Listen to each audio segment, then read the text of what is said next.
एक बहुत गंभीर विषय पर मैं आज आपकी अनुमति से हमारे बुजुर्ग जो हैं, जो सेवानिवृत्त हुए, उनके लिए सरकार ने EPS 95 करके स्कीम लॉन्च की थी। अब वो EPS 95 के तहत उनको पेंशन मिलती थी। उस वक्त मर्यादा रखी गई, जिसकी तनख्वाह 5,000 होगी उसको 416 रुपये मिलते थे। बाद में वो मर्यादा थोड़ी बढ़ाई तो 6,500 के लिए 541 पेंशन मिलने लगी। सितंबर 2000 में 15,000 तक बेसिक पे की मर्यादा बढ़ाई तो 1250 पेंशन। आप सोचें इस आज के ज़माने में उस 1250 पेंशन में क्या होगा। तो 2013 में एक कमेटी बिठाई गई। उस कमेटी में कोश्यारी जी साहब चेयरमैन थे, हमारे प्रकाश जावड़ेकर साहब थे। उन्होंने सिफारिश कर दी कम से कम रुपये 3,000 और DA पेंशन हो और ज़्यादा से ज़्यादा 7,500 रुपया हो। फिर भी 2014 में हमारी सरकार आने के बाद उसका अमल नहीं हुआ। दरमियान ये सारे पेंशनर्स लोग कोर्ट में गए। सब चेयरमैन सर, कोर्ट में बहुत सारे राज्यों के कोर्ट ने इनको मान्यता दी। किसी ने कहा हायर पे पर भी पेंशन दे दिए तो लोगों को 22-22, 30-30 हज़ार पेंशन मिलने लगी, लेकिन EPFO उन्होंने उसका अमल नहीं किया। अब इस बीच में सुप्रीम कोर्ट ने दोनों इक्वल कंट्रीब्यूशन करने के लिए कहा, कर्मचारी का उतना और कंपनी का उतना। उसको भी किसी ने समर्थन नहीं किया, EPF ने विरोध कर दिया। 2016 में माननीय सर्वोच्च न्यायालय ने पेंशन पाने के लिए जो मूल वेतन की मर्यादा थी उसको निकालकर सभी को पेंशन दे ऐसा निर्णय दे दिया। दुर्भाग्यवश आज तक उस निर्णय का अमल नहीं हो रहा है सर।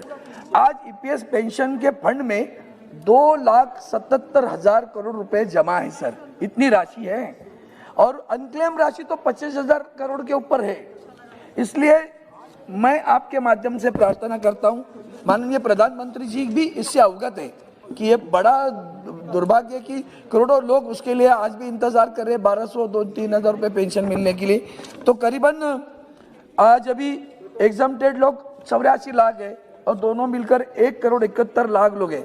इस उम्र में स्वास्थ्य के विषय बहुत होते हैं और महंगाई भी बढ़ गई है। मैं आपके माध्यम से प्रार्थना करता हूँ, यह सरकार जो अच्छे कदम उठाती है, ऐसे कहती है कदम उठा रही है, इन बुजुर्गों के लिए मैं हाथ जोड़कर प्रार्थना करता हूँ। ये विषय बहुत सालों से प्रलंबित है। हमारी हेमा मालिनी जी आज नहीं, उन्होंने भी विषय लेकर प्रधानमंत्री तक गई थी। जल्दी से जल्दी इस पर निर्णय करो और बुजुर्गों को न्याय दो। उनको मिनिमम 2016 की सुप्रीम कोर्ट ने जो पेंशन कही है उतनी पेंशन तुरंत लागू करो। पेंशन के बारे में बात की, 50% पेंशन अभी भी वो हमारे पुराने लोग हैं, वो पेंशन के लिए तड़प रहे हैं।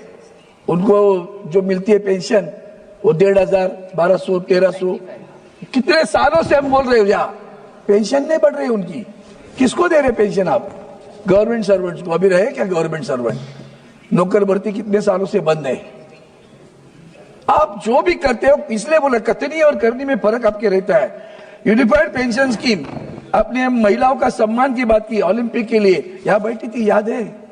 ओलंपिक प्राइज वाली हमारी बहन बैठी थी वहां बाहर, आपकी तरफ से एक आदमी देखने नहीं गया उनको। मैं ये सरकार याद दिलाना चाहता हूं, ये सरकार थी, आदरणीय प्रधानमंत्री जी थे, जब वो राज्य के मुख्यमंत्री थे, तब GST को सबसे कड़वा विरोध करने वाला कौन था?